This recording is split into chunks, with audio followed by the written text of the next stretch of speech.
Hi there, my name is Jennifer Wolf, and I'm an academic advisor in the Office of Academic Advising here at SEMO.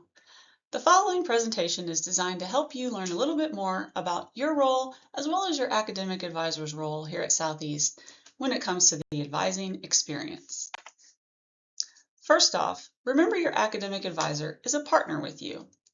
We're going to help you to stay on track with graduation requirements through getting a better understanding of what's required in terms of courses and planning for your major and degree requirements.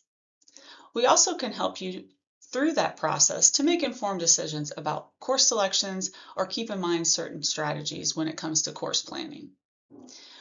We know a lot about Southeast in terms of the resources that are available, and so we can help you if you've got questions about how to get support or connected to campus resources. If your questions are how to get involved on campus or how to take advantage of some of the opportunities in our community, that's another thing that we can help you with by exploring some of those co-curricular opportunities. And then finally, all this works together to help you pursue those steps beyond college and what will happen with after graduation. There are a couple different types of academic advisor here at SEMO. One is the professional advisor. You're probably assigned a professional advisor currently. Their primary role is to work with students in that advising experience, and they tend to work with students through the first year of your program. After that, you're likely to get assigned a faculty advisor. These individuals are teaching the classes that you're taking in your academic department or your major. They also carry other roles on campus. They advise students, tends to be juniors or seniors. They also do research in their field of study, and they probably serve on some types of committees or things across campus or within their disciplines. A couple of tools and where you can locate things that are going to help you as you prepare for your advising appointments. The biggest thing is to know that all of these things are within the portal or somewhere on the university's websites. The Advising Toolkit for Students is basically a one-stop shop for all of these resources as well. You can locate DegreeWorks, which is your audit of all of the classes that you're going to be taking for your major. SupportNet is where you can sign up for appointments with your academic advisor or locate key dates or resources across campus that you might need to access during your time as a student. If you need to switch or declare a new major or minor, you can locate that information in the portal as well. Browse classes, registration dashboard, and the course descriptions are all very helpful resources that you can look into as you start planning your classes and when you're going to take them in each semester. Remember, again, that academic advising is a process. Your role in this process is to know who your academic advisor is, know when your priority registration date is, which is the first day you can register for classes for the next term or the next semester. You're going to need to schedule your advising appointment with your assigned advisor, and this is something you want to do a few weeks before your enrollment date. You're going to want to prepare for your appointment through some of those resources in the previous slide, accessing DegreeWorks, maybe looking up the courses that are going to be planned for next term or on the course schedule, and then obviously attend that assigned and scheduled advising appointment. If you're thinking about declaring a new major or adding a minor, something along those lines, ideally this is something that you'll want to have done and already filled out prior to your advising appointment, so you meet with the appropriate advisor, but no worries if something changes after the fact. And just keep in mind that you want to make that advising appointment well in advance of when your priority enrollment date occurs, because you're not going to sign up for your classes during your advising meeting. You're going to plan for what you're going to sign up for, and then on that priority enrollment date is when you actually sign up. So identifying your academic advisor. Who do you contact? You can locate this in the student checklist. You can find their information in your connections under SupportNet, or you can find their information on DegreeWorks. Their name will be listed in your degree audit up at the top. If you're completely confused or still don't know where to find it, you can always call our office and we can get you connected and assigned to the appropriate person. When your priority enrollment date, when's the first day that you can enroll in classes? And just remember, it's not the only day, it's just the first day. You can locate this on your current student checklist. The big thing about your priority date is to make sure that you don't have any registration holds that morning when you wake up to sign up for your classes.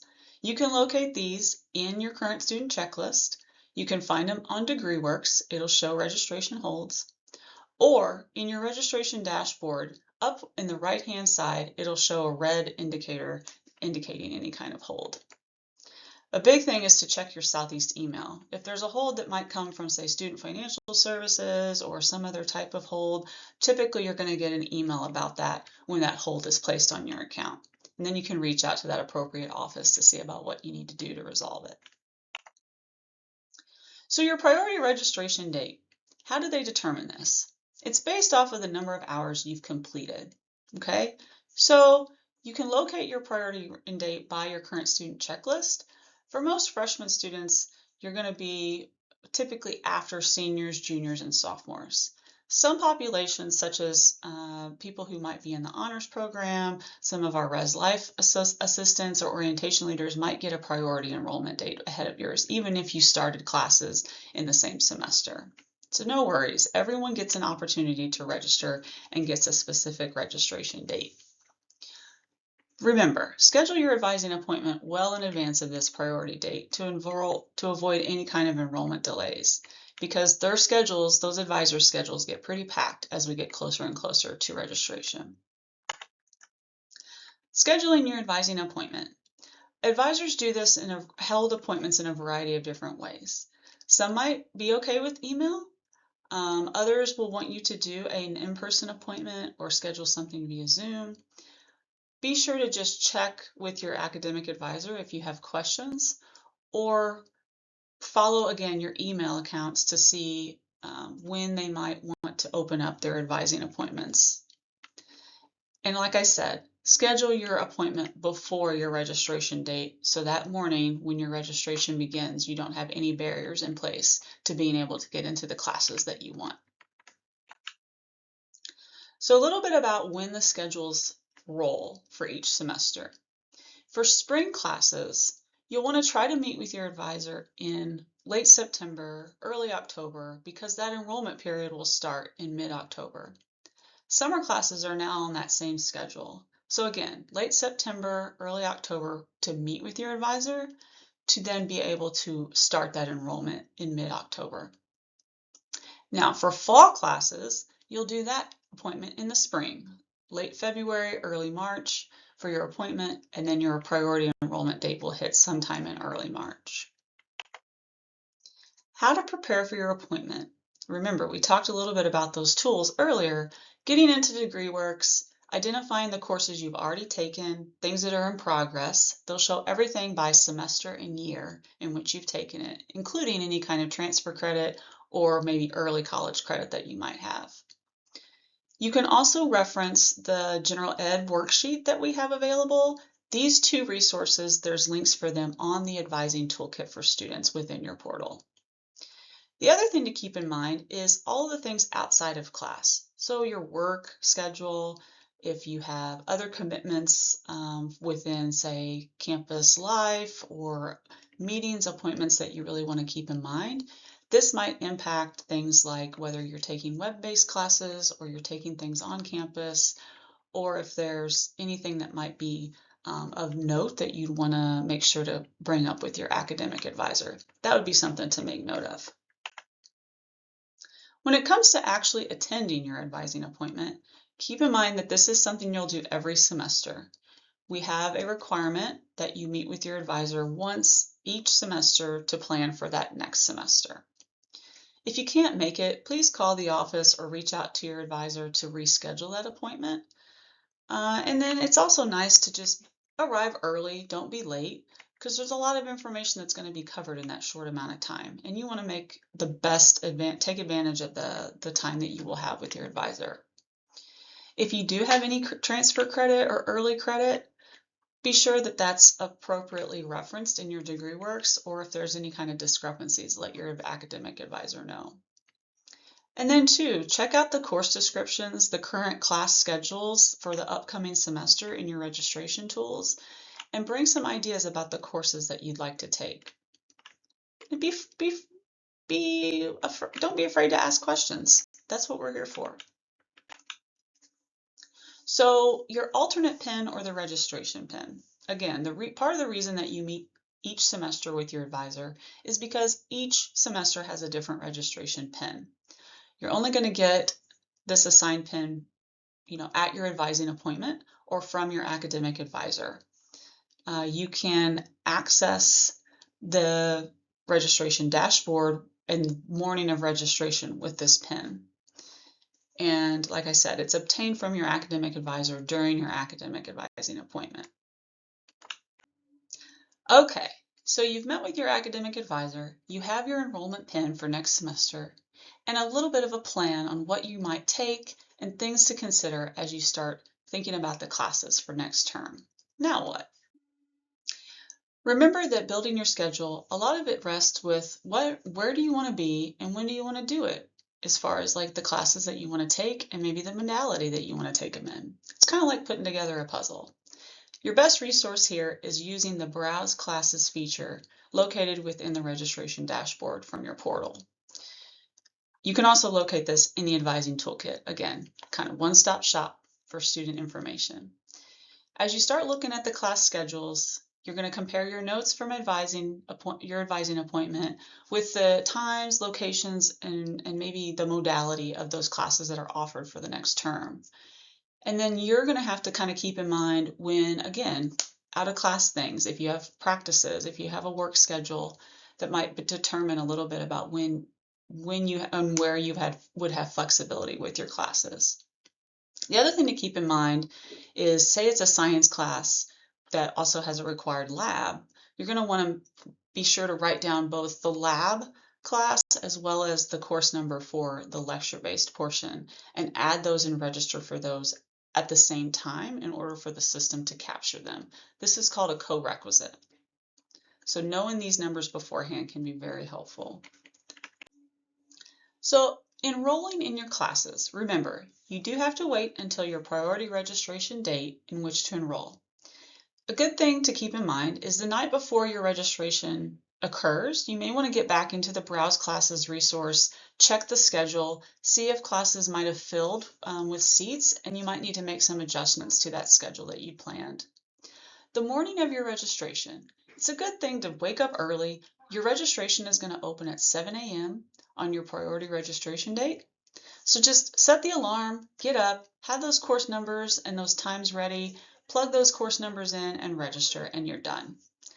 You'll have your alternate PIN, keep all of that information handy so that the morning of registration, you're just ready to go.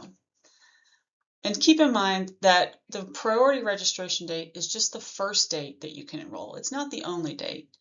And we will have academic advising, we'll have Zoom labs available for you if you have any questions on certain days during the priority registration dates. But you can always reach out to us if you have questions or concerns. Some common things that might happen if you get an enrollment error or it tells you that you can't sign up for a class that you thought you would be able to sign up for, things to keep in mind.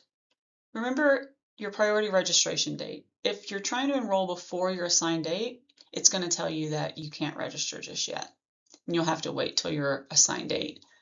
If you have the incorrect PIN, remember each semester gets a different enrollment PIN. So these things will change. You'll need to verify that with your academic advisor. Make sure you have the correct term. Not knowing your academic advisor or not knowing your alternate PIN, again, you do have to meet with your advisor at least once a semester to gain that information. And so this would be something where you'd want to contact your academic advisor. Registration opens every morning at 7 a.m. So on your priority date, you will only be able to register after 7 o'clock. And then again, those holds, if there's a hold on your account, it will prevent you from registering. So checking in DegreeWorks, looking at your registration dashboard, again, red up in the corner, right-hand corner of your screen, or you might be able to see this under your current student checklist if you have any holds. So after you have registered, you've gotten into the classes that you'd planned, you've signed up for everything, Go back in and check your degree works and see if those classes are showing up and meeting requirements for your major the way that you thought that they would. They could pop up under the general education credits, they could pop up under major, or they might be fitting in under, say, minors or other elective credit that you might have thought. Under your registration dashboard, you can also find your schedule. So you can find a printable view of your schedule in your registration dashboard. And you can also search Student Class Schedule in the Advising Toolkit for Students and locate a weekly view of your class schedule. Keep in mind, make sure that it's the campus that you want, it's the modality, so web-based versus face-to-face, or a hybrid class if that's what you want. And if you have enough time to travel between the classes, if it's building locations. So, if you're on River Campus, for example, do you have enough time to get back to your classes on the main campus? If a class had a wait list available, say there were no more seats, but there was a wait list option, you might want to consider joining that wait list. That way, if a seat is dropped by another student and opens up, you'll be in the queue to get a notification that you could sign up for that class. So, wait lists, how to do that. Again, these notifications, if you sign up for a waitlisted seat, if a class becomes available, you'll get an email notification to your Southeast email. And from the timestamp on that email, you will have 48 hours to go back into registration and register for the class. If you don't do it within that 48-hour window, the queue will go to the next student. If you miss the queue or you don't get it within that time and you would still want to be considered, it's as easy as going back in and signing yourself back up for the wait list, but you will have to wait until you get that email to sign up for the class. If you have other questions about a class, say for example, that co-reccing, or it says you have a prerequisite needed and you think you have that prerequisite already met, you can always reach out to the Office of Academic Advising or touch base with your academic advisor first to see if there's any holds or any overrides that we might have to be doing on the professional advisor side of things. Finally, just a little bit about how to stay informed about different academic advising related things, maybe dates, deadlines, keeping up with enrollment reminders, things of that nature. You can always stay informed by following us on our different social media pages. But again, your academic advisor will be sending you email notifications and reminders as well. Finally, just to wrap up, remember that academic advising is a process and a partnership between you and your advisor. The number one thing is to know who your academic advisor is. Every semester, know and determine your priority registration date. Be sure to schedule that advising appointment well in advance of that priority registration date so you have time to meet with your advisor. And prepare for that appointment through your own notes and research, say on your degree works, writing down maybe classes that you'll want to take through the Browse Classes feature, or knowing about any kind of prerequisites or co-requisites that might happen through the course descriptions that are available on the website. Or all of these things are also available in your advising toolkit within the portal. Finally, attending your advising appointment so that you have the opportunity to ask questions and get those answers and plan before your priority enrollment date. And then finally, you are responsible for enrolling in your next semester classes. Your advisor will not do this at your advising appointment, but rather you get all of this information and then you'll do it that morning of your priority enrollment date. If you have questions, feel free to contact any number of the academic advising offices. On main campus, these offices are located in Academic and Polytech. And for the regional campuses or Southeast Online, Sikeston, Kennett, and Kent Library for Southeast Online. Thank you for following along. I hope the presentation has been helpful and informative as you start to plan for not just next semester, but all of your semesters here at Southeast.